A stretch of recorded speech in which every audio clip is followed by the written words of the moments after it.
Be wise like serpent. So if a serpent is wise, why will a serpent be your enemy when it carries wisdom and healing powers? Cobra is the only animal that can stand tall like a human and dance, move like a human.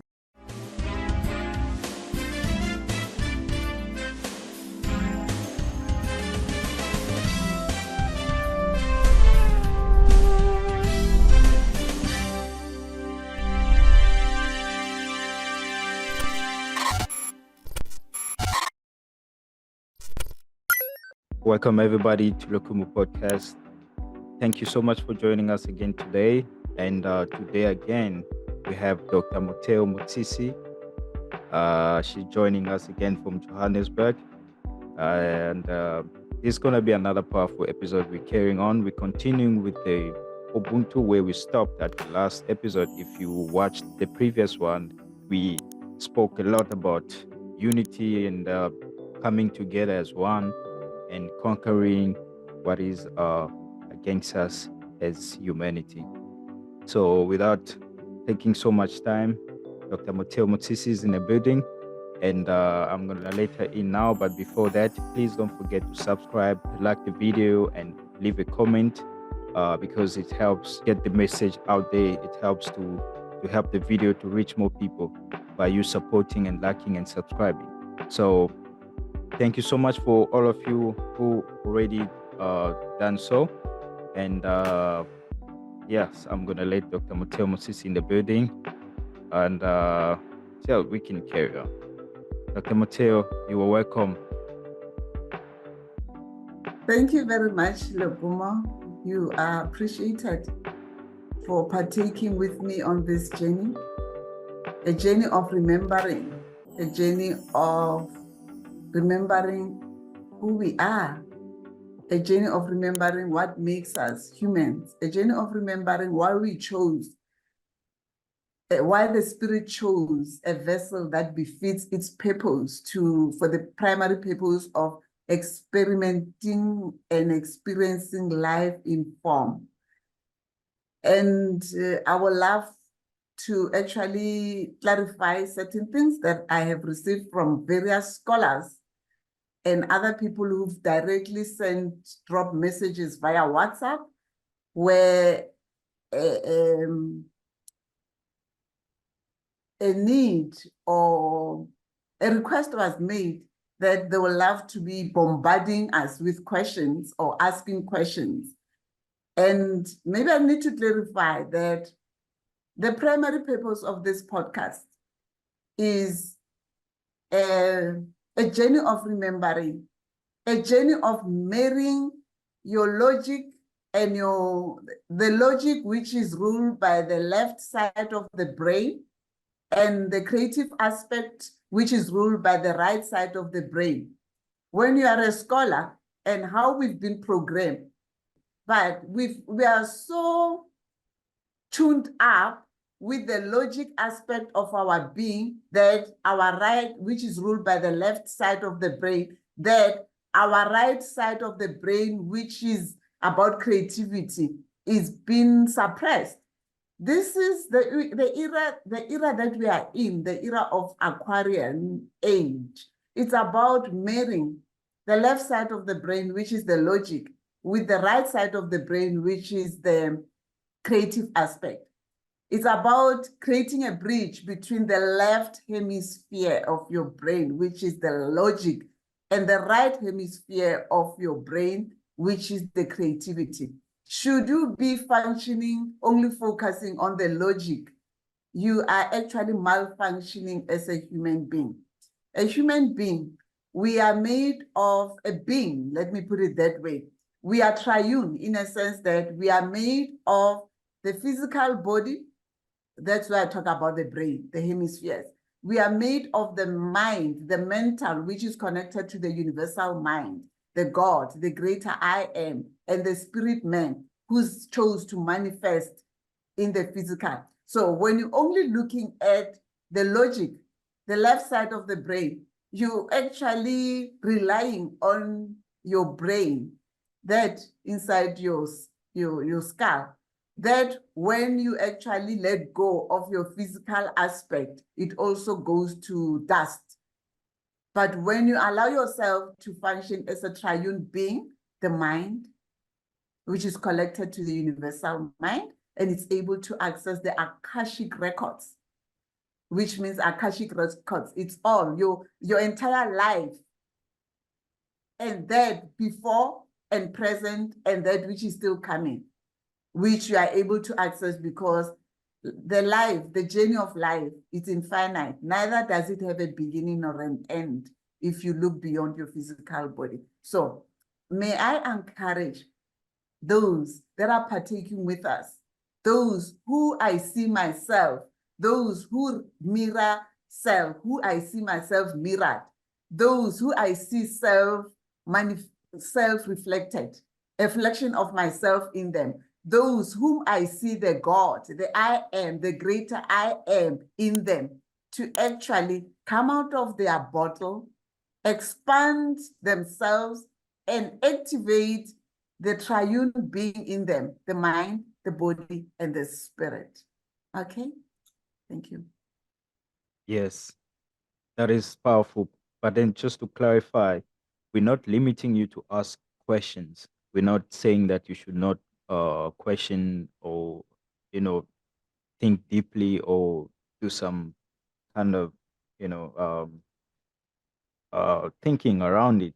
It's just to tell you that this specific podcast is all about giving you what is already there. And it's on your own to now sit back and, you know, make sense of it, and then do research on your side so that you can uh, uh, find out about all these things that we're saying. So you may have questions, but then again, as Dr. Mateo says, it's you might, we're not judging you, but we're just saying based on experience and based on how we've been on this journey and understanding how our brain works. So your brain might take you to that side of logic because it doesn't, what we're saying, it doesn't, you know, it doesn't make sense with your logic. You know, our logic has been conditioned, but your mind is pure. This specific podcast, it's all about giving you so that you can go on your own and then do some research and do just it's we're giving you this to get you on a journey. So it's not to stop you, it's not to give you a point of debate or something like that.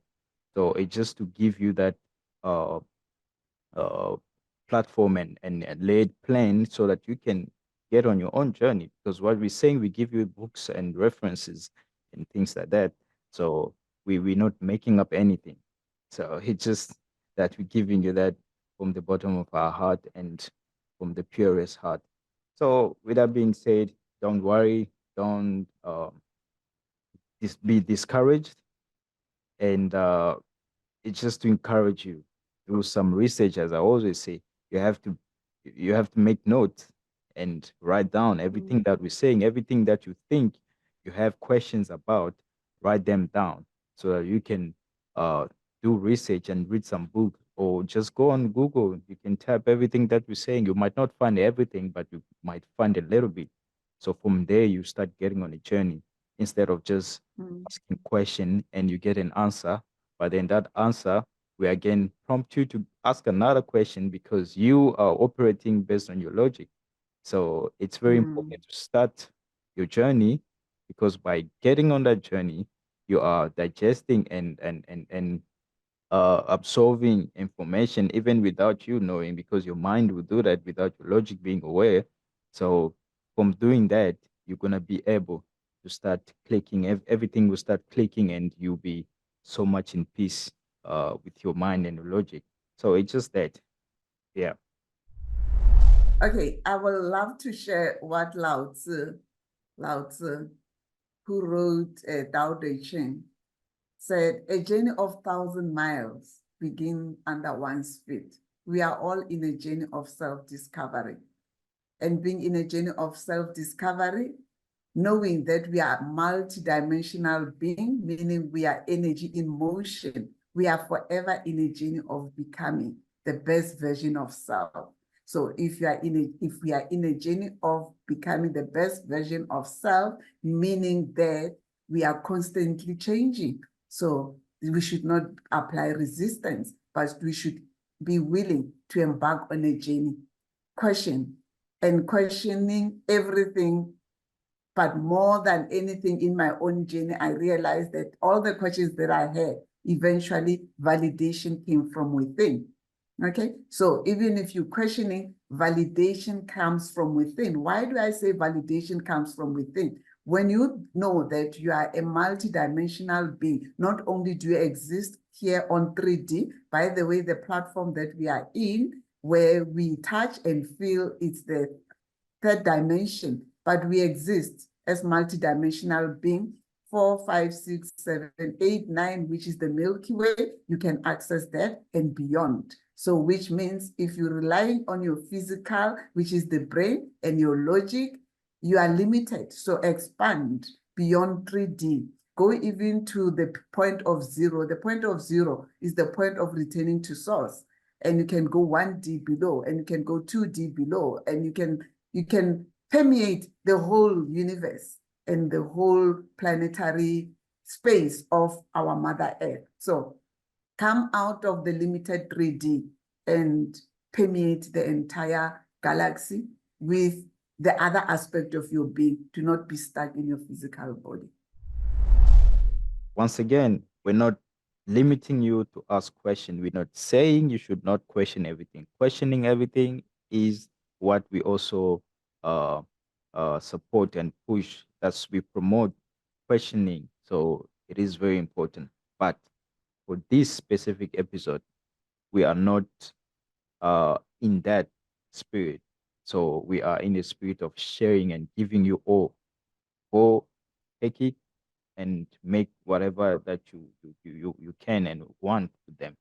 But if you feel like you have any other question that you feel like it's very you really need to ask that question, you can email Dr. Mateo or ask me or anything like that. You can still do that. We're not saying that we don't take questions. We don't. No, that's not what we take, because there are people out there that like to take everything out of context.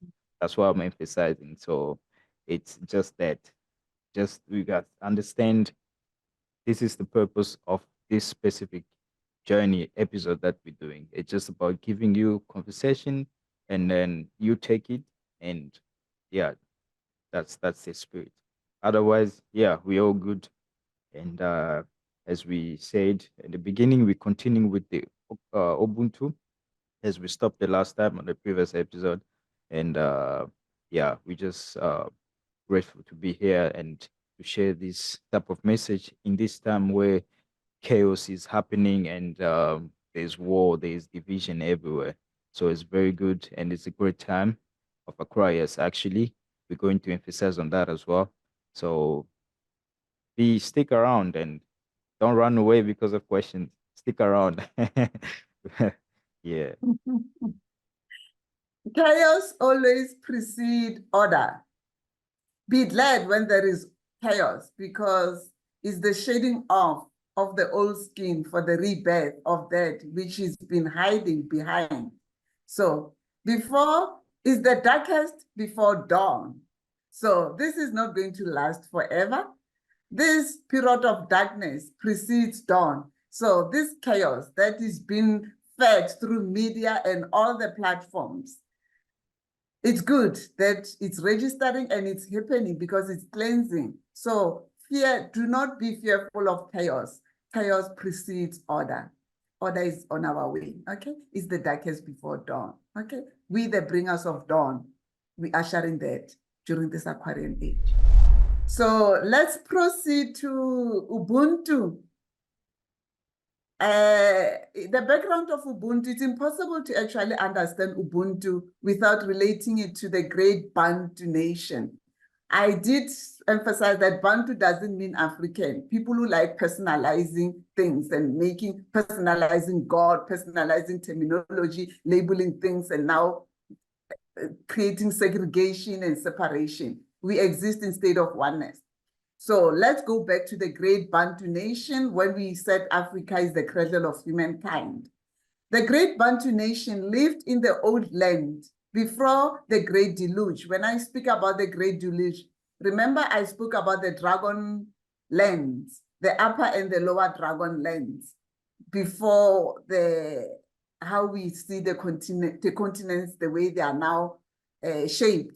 We had to recap, planet Earth is a dragon planet. It had two lands, the upper and the lower dragon planet, which went down, submerged into the underworld.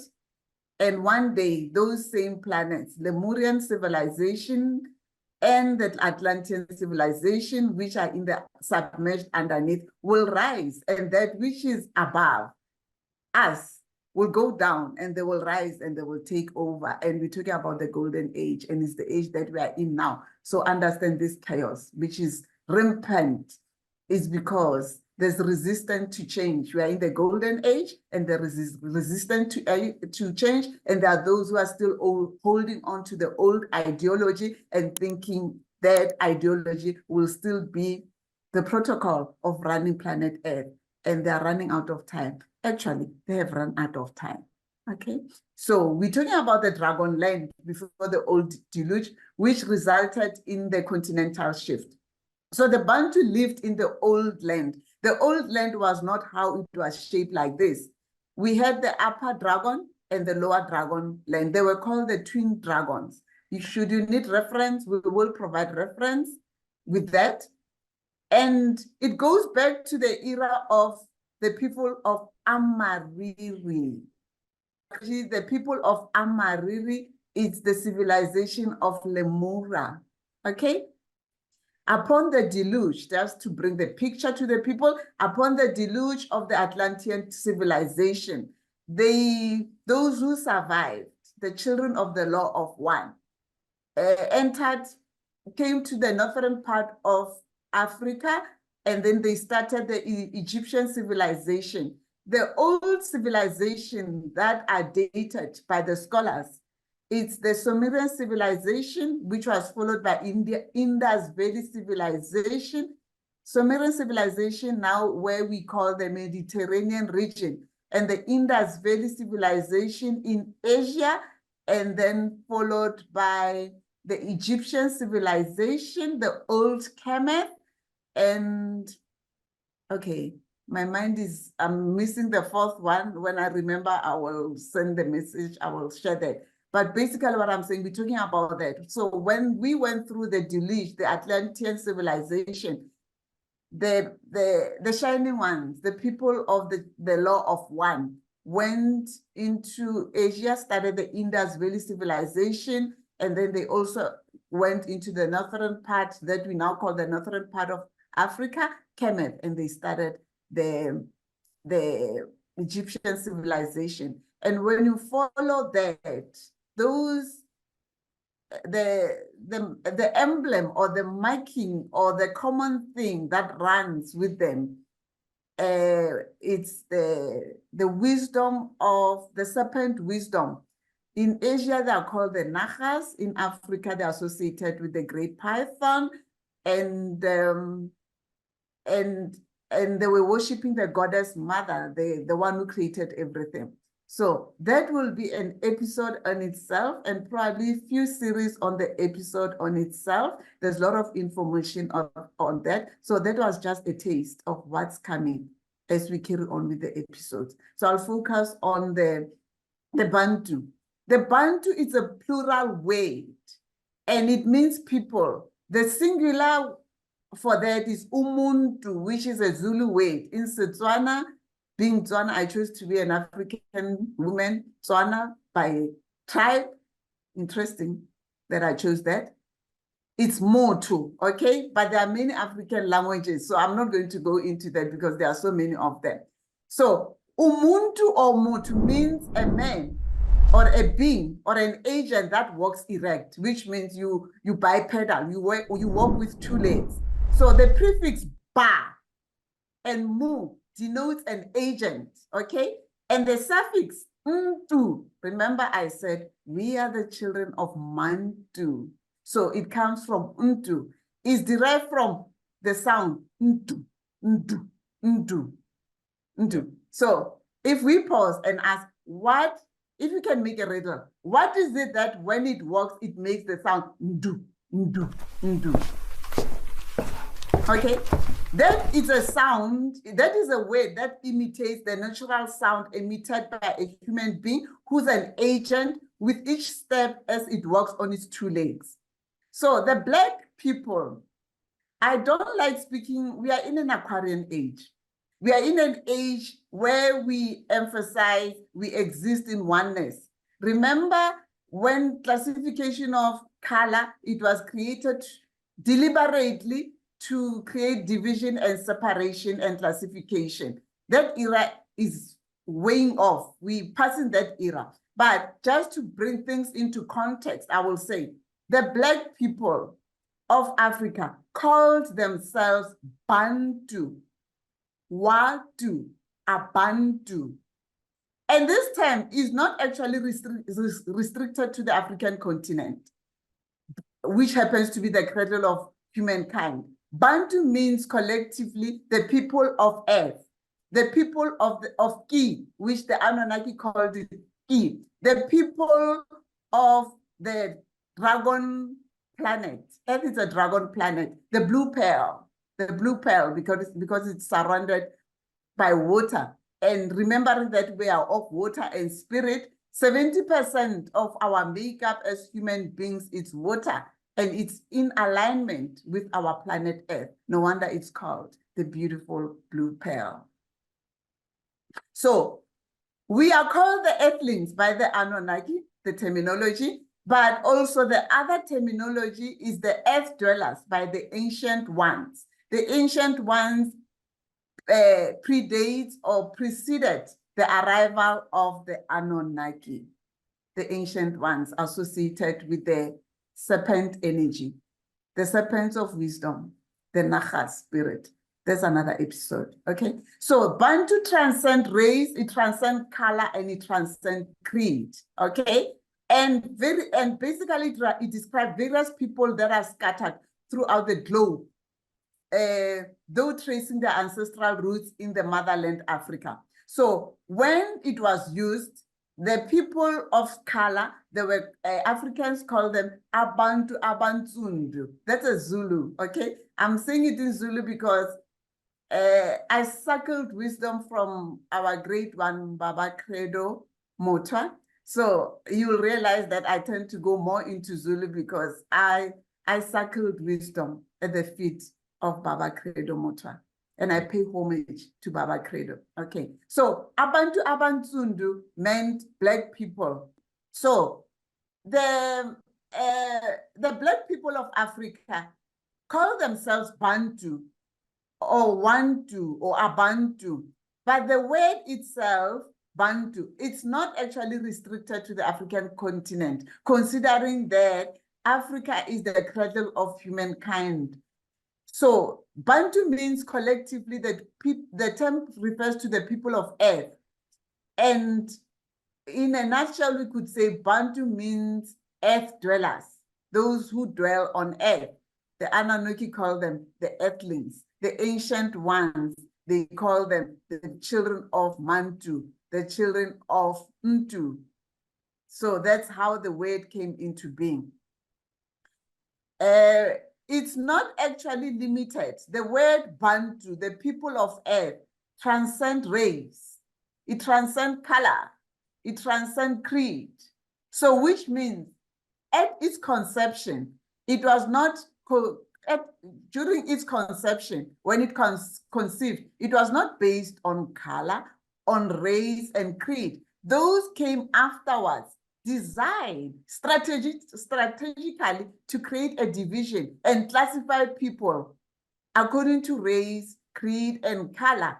And now when we look into each other, we, instead of seeing Bantu, the people of Earth, the Earth dwellers, we see each other through color. If I'm of fair skin and I see my fellow brother who's dark, I already make my own conclusion and judgments.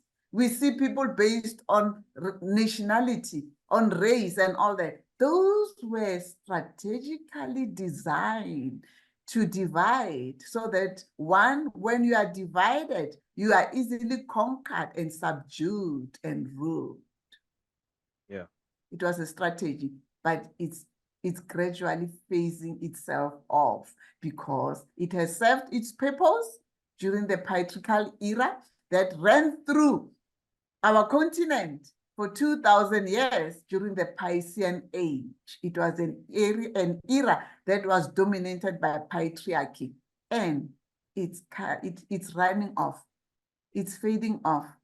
Resisting is not going to actually push it during the Aquarian age. The Aquarian age is ruled by the water bearer, and it's washing that period of patriarchy, of dominance, of conquering and ruling and creating division. It's washing it off gradually, slowly, but it's happening.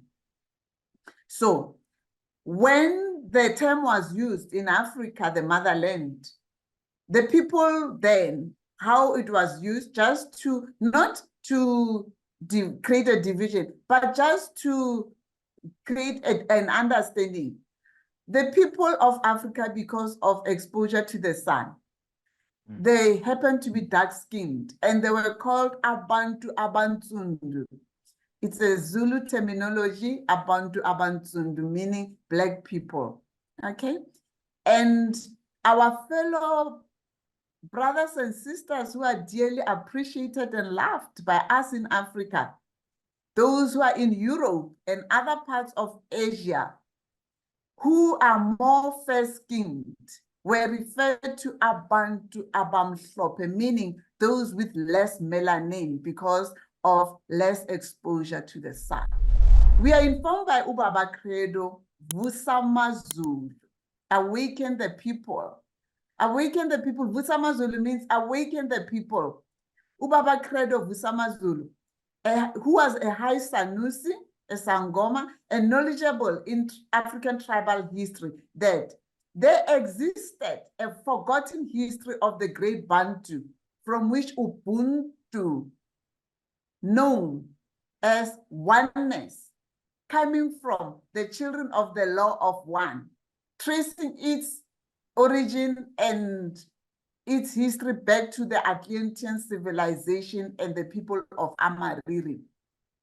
That Ubuntu was the fountain of living waters that nurtured and sustained the people of the law of one.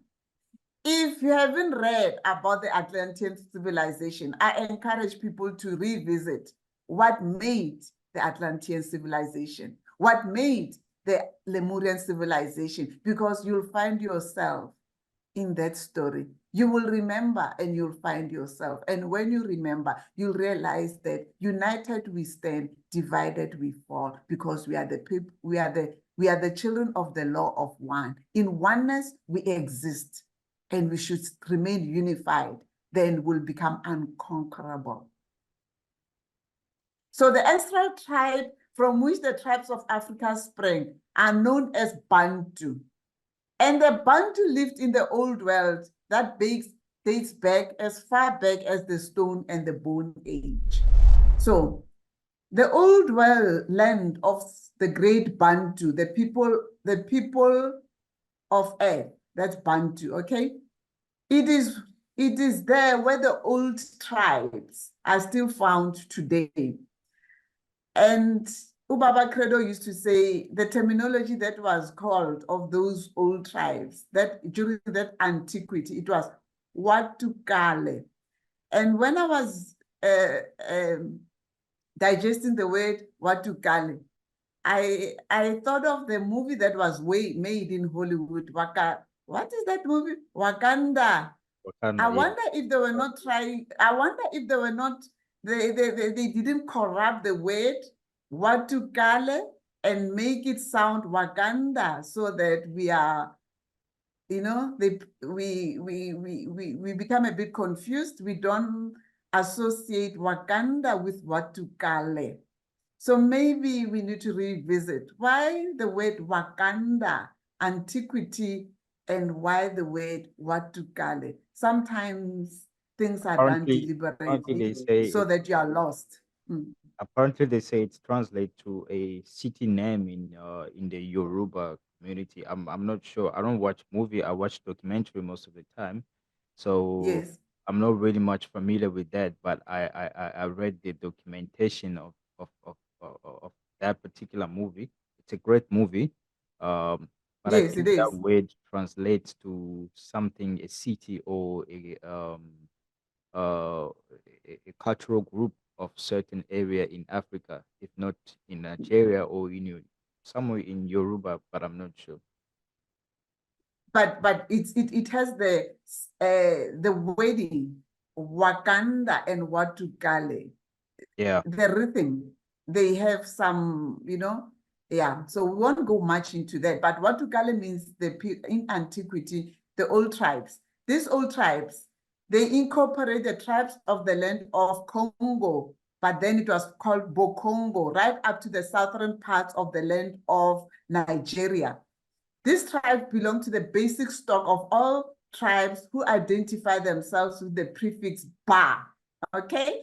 And these tribes, I will mention them, is Bamalike, the Bambara, Bakongo, they were called like that. Ba means people. It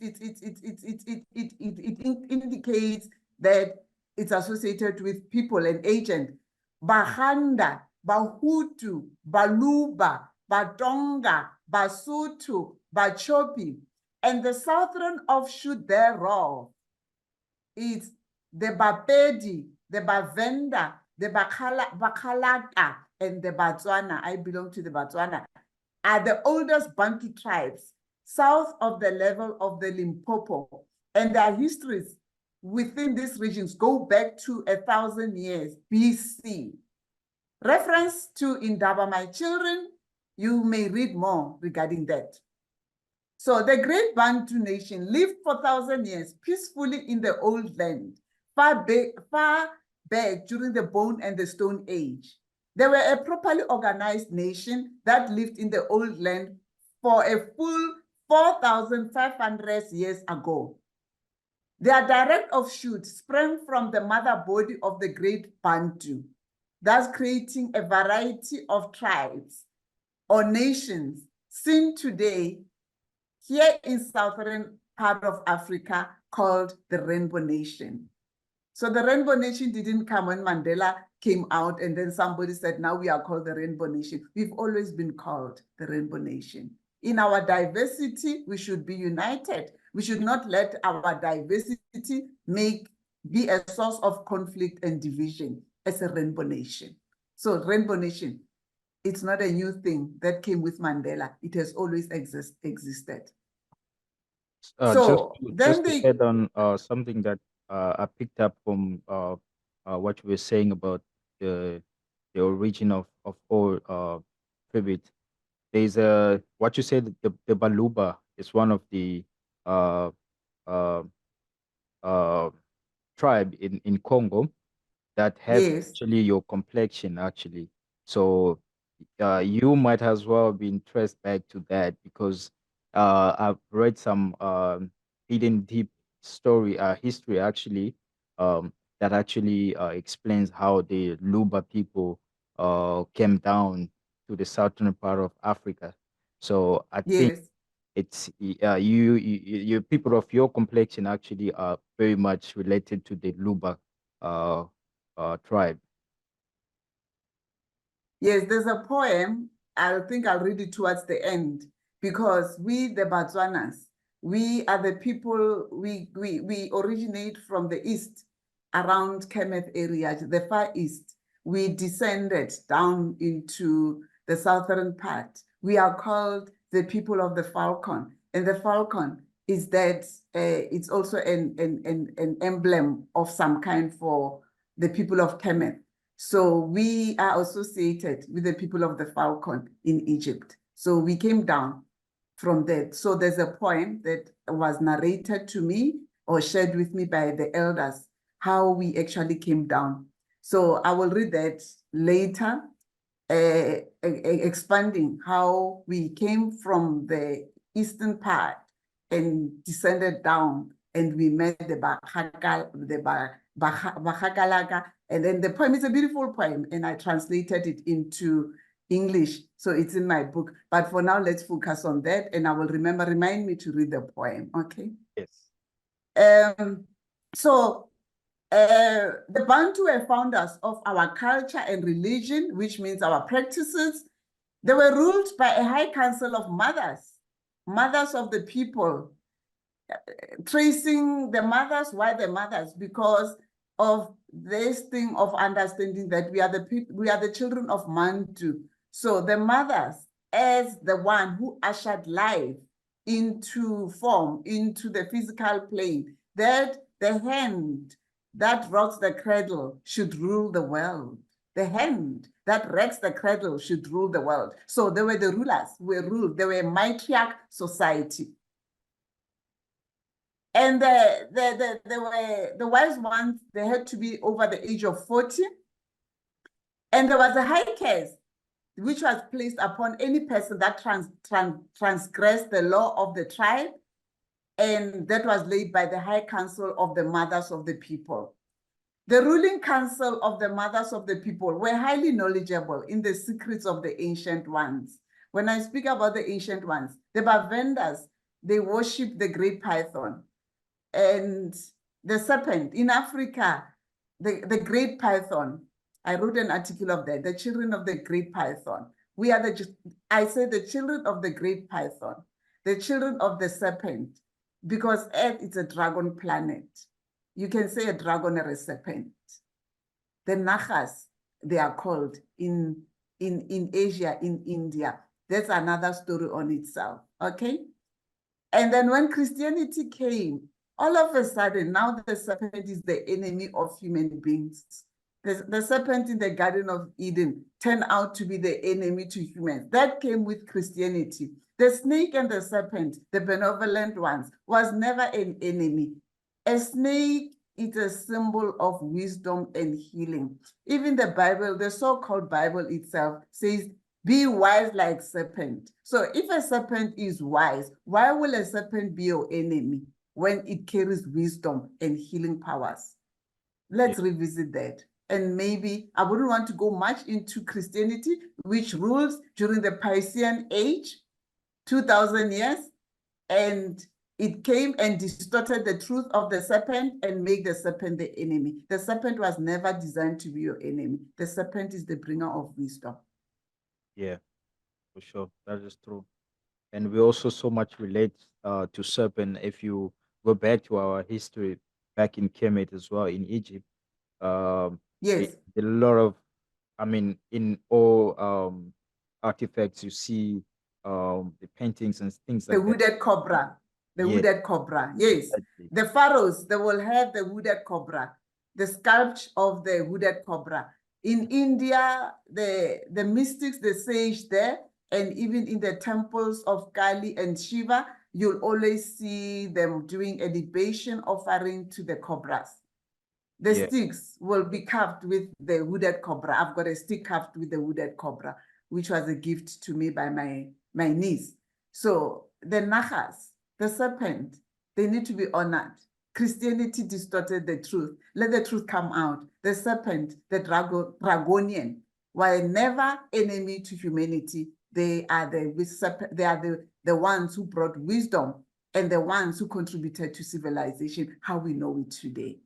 Okay. Yeah, for sure.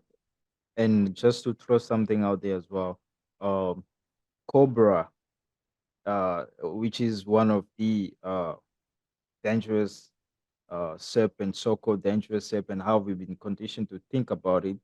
It's a dangerous animal. You should stay away from it.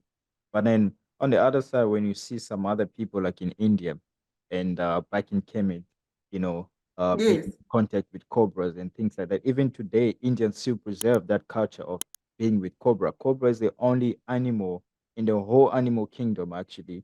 Cobra is the only animal that can stand tall like a human and dance, move like a human. So we are so Yes. much related and we took so much from cobra as well. So we just don't know about it. And it's very amazing if you come into that contact. I mean, if you come to that understanding, because cobra, the serpent cobra has a lot of wisdom and it's very intelligent. It knows, it can Yes, feel you when you're afraid and when you're being threatened by them. So it shows you that there's something that needs to be done on our side. We yes, shouldn't be afraid of it. I mean, I am still working my way to break out of that, subconscious installed mindset of being afraid of cobra. But it is a very friendly animal if you are in alignment with yourself and understand yes. the purpose of you being in alignment with that particular thing.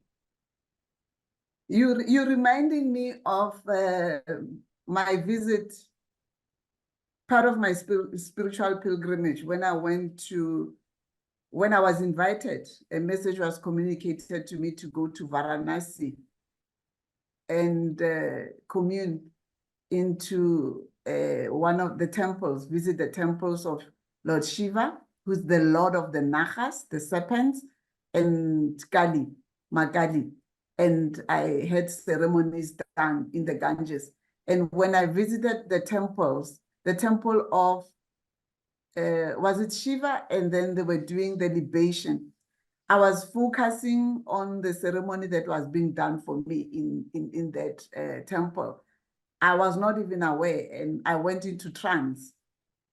And when I went into trance, when I came out of trance, I realized that there was a cobra, a wooded cobra, king wooded cobra, that had actually, in the process of me going into trance, it had actually coiled itself around me. And now it was erect, and I was face to face with this king wooded cobra.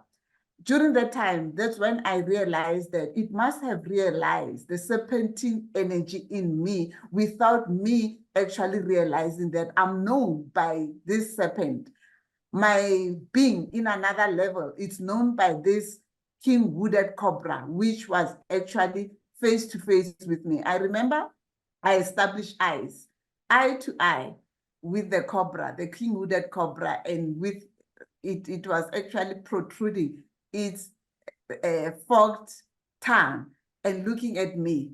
I think at that time, I lost my identification as a human being. I must have shape-shifted myself in spirit and actually merged and became one with this king wooded cobra, because it's only afterwards when I recall the experience itself that I was actually face to face with this king wooded cobra, which had actually wrapped itself around my being, and it was face to face with me and looking at me. And we, like when you look deep into the eye, and thereafter, it actually refined my gaze to an extent that when I speak to a person, I will look directly into your eye in order for me to access your spirit. Because if you can look to a human being into their eye and they look down, you must know that they are hiding, they are wearing a mask. If you look into their eye directly, you penetrating through their two eyes and connecting with their third eye, and you able to connect with them beyond their physical body into the spirit. So my refinement of how I focus and I look into others was taught by the king wooded cobra that I commune with in the temple of Lord Shiva, Lord of the Nagas, in Varanasi, in the temple. So it was part of my journey. I have a great affection for snakes. I love snakes.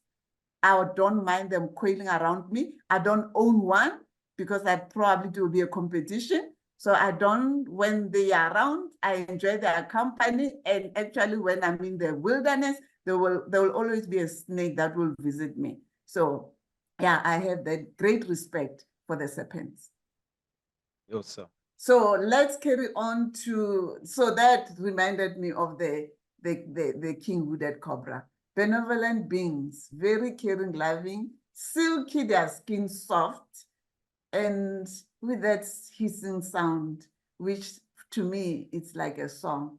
The hissing sound, when they make that sound, for me, it triggers the sound of the universe, which more like, it sounds like a tuning fork. So when they hiss, for me, it transports me into another realm where I connect with the greater I am and the sound of the universe, the So yes, that's another dimension, that's another life, but that's what I can share with the snakes, the serpents, okay? So the old Bantu, death was not feared. It was seen as part of the life cycle. Life cycle in a sense that you are born and you die physically and you are reborn again. And when you die and you are reborn, it was taken as a renewal.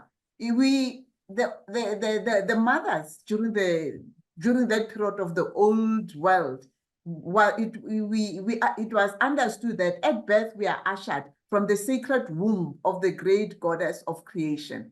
By the way, the great goddess of creation is perceived as the great serpent. No wonder planet Earth is considered a dragon or a serpent entity on its own. Yeah. And I've had several encounters in spirit where I was able to astral travel and access the underworld and experience that encounter with the Great Mother. When you are a shaman and you embark in other journeys, you can leave your body and access other areas where you cannot go with your body, but you can access and permeate other dimensions. Yeah. So physical death was not considered as something we need to fear. It was considered that we return to the sacred womb for renewal and rebirth. And it was understood that life is a cycle. That which is born will die and be reborn again. It's a cycle. There is no death, okay?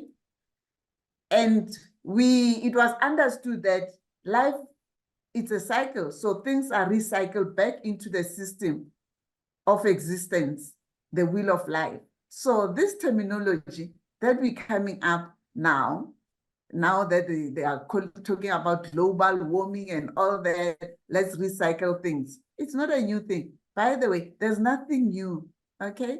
There's nothing new to learn. It's about remembering. And as we remember, we go back to ancient ways of being and knowing. And when they come in the forefront, it's like it's something new. Nothing is new, just remember. So war and crime was kept away from the land. There was no war and crime because how was it kept away from the land? There were spiritual means that were used to actually intervene as intervention to ensure that war and crime is kept away from the land. The notion of divide, conquer, subdue, and rule was not allowed to manifest, and it was actually not manifesting. It came later in the year when those who thought their duty is to divide and conquer other worlds and other continents and take that which belongs to those continents for their own use and whichever way. And that comes with greed. When you want something which belongs to others and you can't get it, you want to create divisions amongst them. And when they are fighting, then when they are fighting and confused and they are not united, you will come claiming you're here to help them with an agenda to spill another worm of beans, a can of worms, and create more division, hiding behind the facade that you are here to help them, but knowing deep down that you are here to destroy, subdue, and rule them. Yeah, very true. Yeah. Let's carry on with the principle that the knowledge of the ancient ones, the concept of the universal spirit or the great spirit, as it was taught by the ancient ones, okay? And it was passed into the Bantu, the people of Mtu, Mantu, okay? The knowledge of the ancient ones was taken in an analogy of a gigantic anthill, an anthill. So in this anthill, the anthill represented the universal spirit, which is us and everything in it. So the ants and the sands that grow inside this anthill represented the Great Spirit, us, and everything in existence. So if you can travel into that space, okay? The universal spirit created self. The universal spirit, out of the primordial waters of everything was birthed from the waters, from that chaos. No wonder I say, fear not the chaos that is ransacking planet Earth, because out of that chaos, there's order. There has to be chaos before order. So fear not. Actually, we should be rejoicing that we go undergoing this chaotic period in our earthly resistance, because chaos is followed by order. So when there is chaos, it means that which is no longer serving us is being washed away to give birth to that which is orderly. Even the Creator had to birth everything that is we see today in existence from chaos. So chaos doesn't mean we should be panicking, pressing all the panic buttons. Economy is not doing well. The earth is finishing. They are fighting. Yes, it's fine. Let it happen. It's time. Let it happen. Because after thereof, there's going to be order. Order. Order will only come when chaos has run its period. And I always say chaos is the last kick of a dying horse. Let it kick as hard as it wants to kick, because after that, we'll be ushered into order. And we are in that era.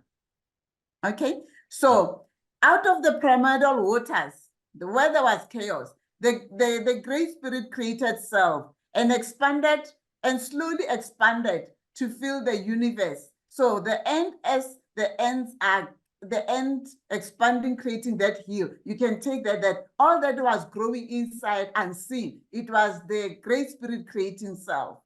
And in that process, the bodies and the material were created as part of the manifestation of the universal spirit. What does that mean to us? It means in you, you are a microcosm, the miniature of the greater I am, the miniature of the creator, the miniature of the universal spirit. The universal spirit is not there in the church when you go on Sunday to pray and then you leave that creator in the church. No, no, no, no. You are the living temple. You are the living temple. You are that embodiment of love. And our true God nature is love. And our nature is that of God.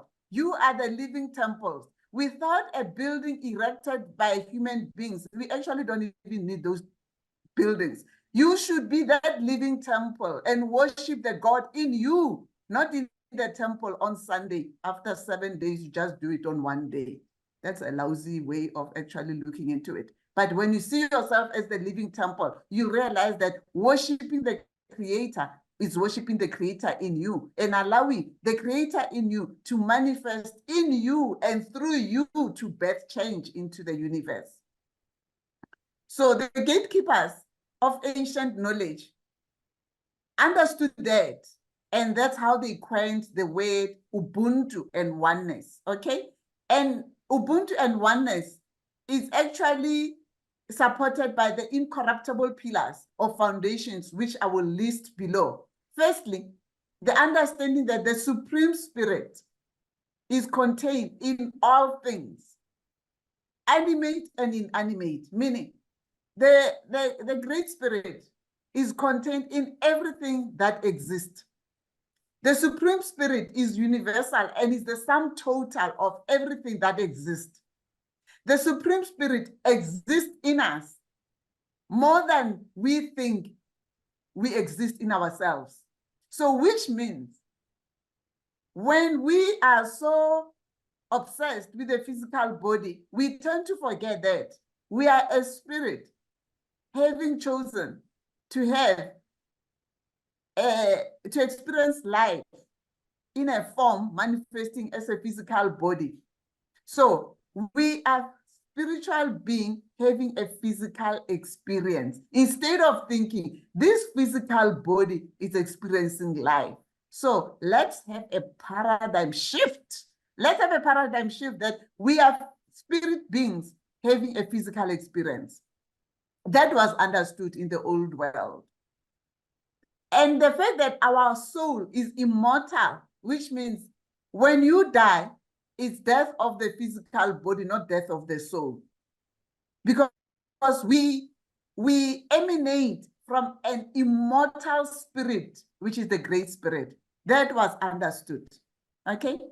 And the other aspect is about the understanding that the Most High God, which I prefer saying the universal spirit, we have the universal spirit that oversees and controls all.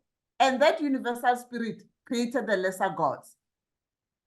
When they came into earth, even the Anunnaki acknowledged that they were created by a supreme being.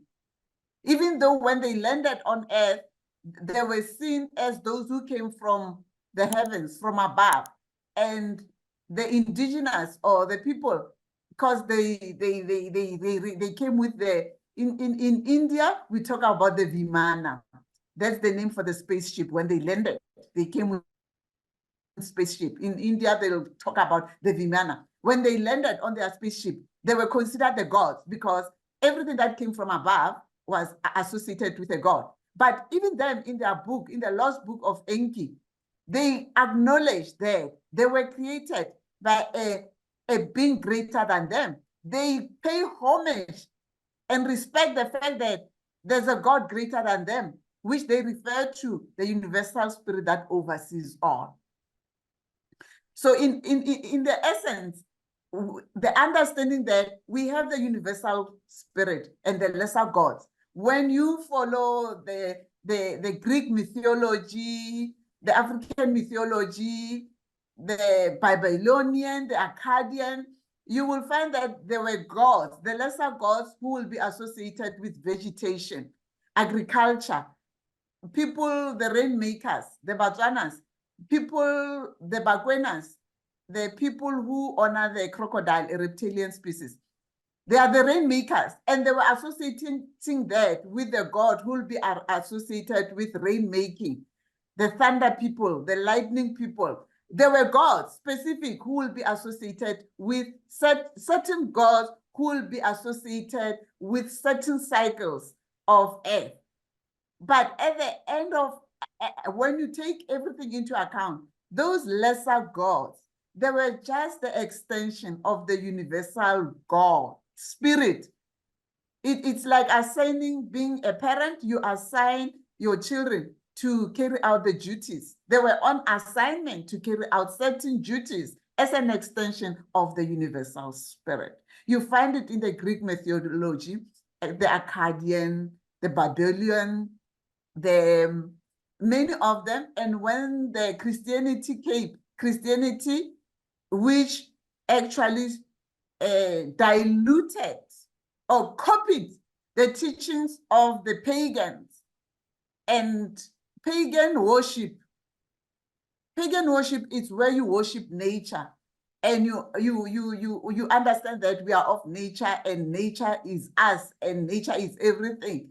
And there's a universal spirit, and it could have its own helpers, which we could say gods associated with vegetation and all that. When Christianity came, when they went through attacking those who were worshiping nature, and it was associated with pagan worship, they started attacking that there's only one God. Yes, there's only one universal spirit who can manifest in different forms. That I acknowledge, and I fully agree with, and I respect.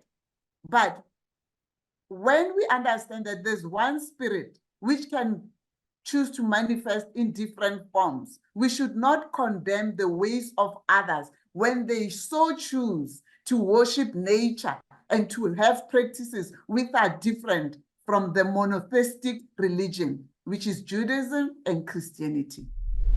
Get on another thing that you mentioned. I remember, if not on in emerald tablets of Thoth or something like that, that one of them mentioned about being in trouble with their gods for making humans the way they are. because Yes. we're having some conflict in between them, uh, based on how much DNA they can unlock in humans, so that we can do whatever that they need us to do. So apparently, one of them, or if it's not Thoth, or if it's not uh, Enlil, or someone in between them who did a mistake, and then he will like, I will be in trouble with the God, because what I did, they won't be happy with what I did. So this is just to say that there are levels to everything. You know, we Yes. are in the universe of there's level, there's order. There's no chaos. Actually, is order. What we think is chaos is actually order in some ways. So it just there are levels of understanding. Once you get to that particular level, then you're able to unlock information that is accessible on that dimension only. So yeah, there is levels, and even in the Bible as well, Jesus gave hints and things that uh most of the religious people don't understand. They told you that you are gods, but then you just here on the Mm. physical body to experiment and be great. The fact that he told you that you can become like me, when Jesus said you can become like Yes. me, it means you are that which is pure, but your physical body and the dimension that you are in, you have to master that dimension. Then you'll be able to become like Him. And Him, we saw Him as God, and He told us, I am not God. You are gods. Don't worship me. So there are some, if you read the Bible very deeply and in open minded, you will understand that it's actually talking about a lot of things that religious people don't want to understand, but to make it on Yes. their own ways. Yeah. Yes. When you just mentioned the engineering of humans. Remember, there were four-legged ones, and there was genetic manipulation, and there were 22 chromosomes that were actually initially manipulated in the making of humanity. The DNA structure, there were 22, and they could not reproduce, and they didn't know this reproduce in a sense that they didn't, let me put the words, the knowing. When you read the Bible and you read most of the books, the knowing, the knowledge came with knowing, and knowing in a relationship, when you are in a relationship with a person, you will never say you'll know the person unless you've actually exchanged energy with that person, which is a sexual encounter. It's the knowing. The knowing is that exchange of energy you could, using at a physical level, I don't know how people do it, is just meeting together and engaging. But when you go deeper into the spiritual aspect, you don't only, it's not the coming together and exchanging of and through your sexual structures, just entertaining each other. It goes deeper where you actually engage and you come to the knowing of thyself through exchange of energy and activating the Kundalini. That's another podcast on itself. So that was not activated by the gods when they actually first engineered the primitive workers. They had to add an extra DNA, which it was now labeled number 23. And that came with procreation and the knowing and the sexual engagement, which is very sacred. And it's actually not given the honor that it deserves. Knowing, the knowing of the other, it's actually the partaking in the sacred exchange of the energy, both at physical, spiritual, and mental level. Most humans only end at a physical level and they become depleted, and it doesn't take them to the next level. There has to be a shift. Partake in the knowing, both at a physical, spiritual, and mental. Then you will come to know the God in you, and you know yourself as a God. So the other thing, when I was speaking about the pillars, the third one was the symbol of eternity. When we say the journey of life, there was the eternity symbol. It's interesting that the Meta platform, they use that eternity symbol.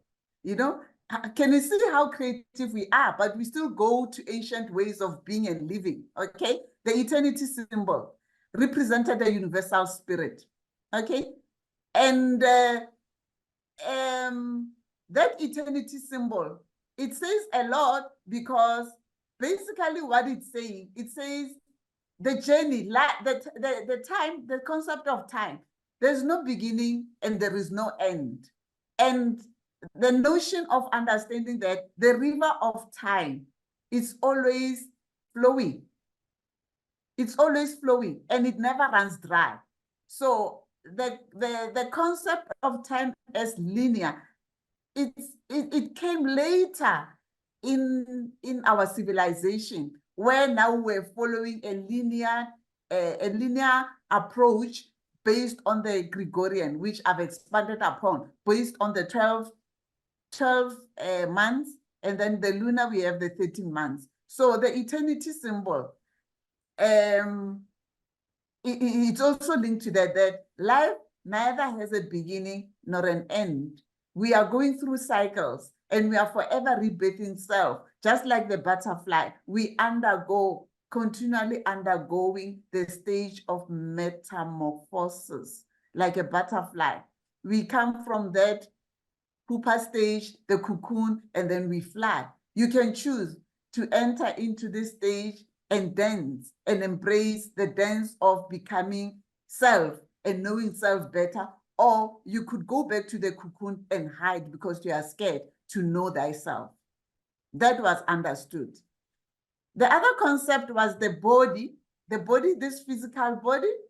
Let me tell you what this physical body is. It was considered to be a ball of clay. What is clay? From the ground. And it's interesting, for those who've been attending funerals, when you go to a funeral, the last part they say, which I've heard several times, ash to ash or soil to soil, which means the dissolution of the body, which is a ball of clay, must dissolve itself and return to earth and be recycled back to earth. So that also, it's not far-fetched. If you get buried in whichever way, in that box they call a coffin, you'll dissolve, return to earth. If you choose to be cremated, after the cremation is the ashes. So what does it say about the body that we so much worship? At the end of the day, it goes back, it gets recycled back into the body of Mother Earth. So the body as a clay, that ball, the body as a ball of clay, it was also known as the ball of instructions. Why ball of instruction? It was considered that it's made up of other balls inside. The outer aspect, that I'm looking at you and you seeing me, it's what you're perceiving.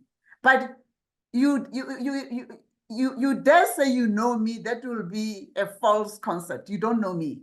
You know what you're seeing and what I'm allowing you to know about me. The other aspect of myself is not known to you unless you go deeper and connect with my spirit. Then you can say you know me. You know that which I'm allowing your sensory your senses to perceive about me. You're seeing the outer aspect, the outer ball, which is visible to the naked eye. So there are 7 layers. The invisible 6 balls, of which are not discerned by our senses, they can only be understood or felt through other ways which are beyond our 5 senses. They can only be communicated to us if your third eye is open. That's when you can say, you know. When you say you know Mateo, you know her form, which is the outer layer, which you are perceiving with your senses. But the deeper aspect of my being, those other 6 layers, And the other aspect of my multidimensional being, it's not known to you unless your third eye has awakened. Yeah. So that was known. And in our awakened state, the outer ball, which is called the ball of instruction, is fed by the other 6 layers. When you follow the other teachings, we speak about the 7 chakras. So those are the layers, the 7 chakras. And what we see outside, what you see, it's on what you see or you are allowed to see or projected by whoever you're looking at. It's not always the reality of everything. So when you meet other people, what you see, don't think that is all what it is. If you go deeper and you connect with their soul, you'll get to know who they are beyond the facade and the mask that they are projecting out there. So the 5th one that in the old world was known, it's the ancient creed about the soul, that man does not possess a special soul. When we say a man does not possess a special soul, I think I hinted on that the soul that we say is a soul, the individuated part of that we think it's our soul, it's the macrocosm, the miniature of the spirit, which it emanates from the universal spirit. So which means in us, we are miniature gods. I love that. We are miniature gods because you are in possession of the spirit, of the spirit that emanates from the universal spirit, which is God. So we are miniature gods instead of becoming the greater God. So all souls are the same, irrespective of color, creed, gender, we are the same. So let's look beyond form because we are the same. We are the same. The soul is of, we are the same because all souls are the same. So same soul, many bodies. In Africa, in Asia, in Europe, we are the same. Let's wake up. We are the same because we possess the same soul. And the other aspect is that the soul goes through a transmigration, which Baba Credo expanded it so well in his book, that the belief that the soul passes through a series of developmental stages long before and even after its brief association with the body. So when I say I recall, I have a recollection of myself when I lived before, long time in the old world. I have a recollection when I access the Akashic records, the life I lived as a, what is that? A dinosaur. A life I lived in the waters as an amoeba. I have a recollection of that as a beast, as part of the plant kingdom, as part of the animal kingdom. I have a recollection of that because we forever going through transmigration. So it's that understanding. When you understand that the self, the individuated aspect of being emanates from the greater I am, from the great spirit. So, which means you cannot take yourself and dissect yourself. It reminds me when I was at medical school dissecting the human body in order to study certain parts of the human body. You'll cut this part, dissect, cut it off and understand it. From the wholeness of the human body, we had to cut pieces. If you want to study the liver, you'll get the liver out. If you want to study this part of the leg, you'll study that. So when you, as humans, if you know that you are part of the greater I am, the universal spirit, why dissect yourself from the universal spirit? Because the understanding of self can only be achieved through merging and marrying yourself with source, not outside source. So that was another concept, that don't see self separated from source, which is the universal mind, the universal spirit, the cosmic intelligence. See yourself as a miniature thereof, but belonging to source. And I've highlighted on the concept of time with the old world, that they believe that time is a greater river that flows into its own source, and it's a huge cycle. In Africa, the oldest symbol of time or life in Africa is represented by the great python biting its own tail. So that's the symbol of time, the symbol of time in Africa. I will send you that, so that, yes, that's the symbol. So the understanding that everything that manifests itself in the physical, we as physical beings, everything that manifests itself in the physical has its origin in spirit. It's a theme of my book. It's a theme that I go over and over in my book, because for me to know self in this body, I had to actually allow myself to be initiated by nature, Mother Nature, in order for me to return to the wholeness state of being and identify the God, the universal spirit in me, and know that I'm a miniature God in the making, to remember the greater I am, the God whom I should worship, not in a temple, but me as a temple of the living God, whom I embody. So that's that. And the last part I would love to just highlight from the book of the Children of the Law of One, the Lost Teachings of Atlantis.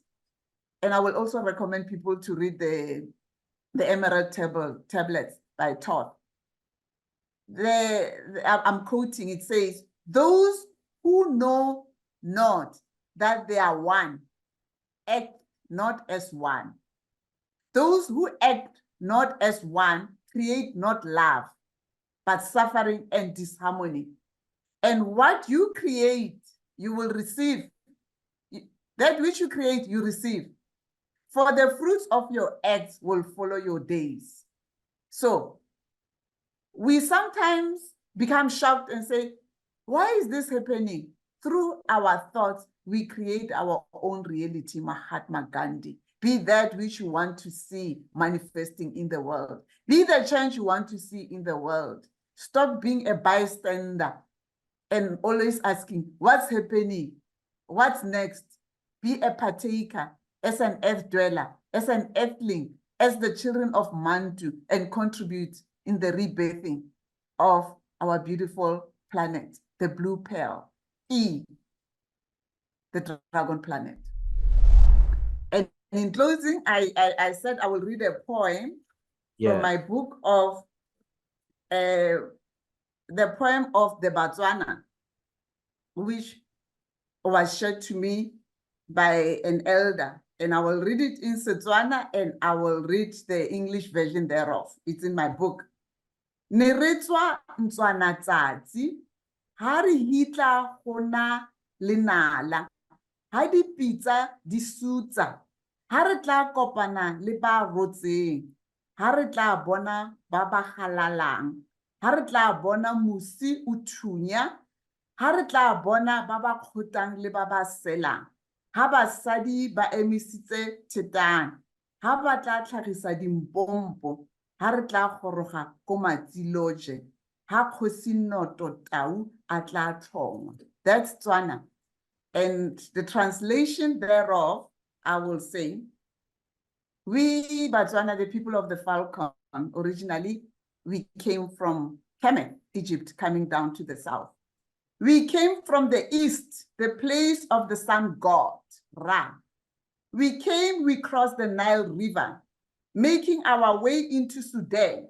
We met the people of Burundi, the Barotsi. We met the Bakalaka, the people of ancient Zimbabwe. When we saw the powerful Victoria Falls, when we saw the Khoi and the sun, the women who lifted the loin skins that were the Khoi with their skin, exposing that which is held secret, the passage of life itself. We crossed the Great Limpopo River, arriving at Francistown in Botswana. We placed the place we called our home, Botswana. We inaugurated the great Lion King, we the people of the Falcon in Botswana. So yeah, thank you so much, Dr. Mateo Musisi. You are very much appreciated, and you actually giving what is not given in public schools and public institutions. So let's take advantage of this and embrace this knowledge. Thank you so much, Dr. Mateo. Shall see you on the next one. Thank you very much. In oneness, we exist. We are the children of the law of one. United, we stand. Divided, we can be defeated. Let's awaken and remember our oneness, Ubuntu.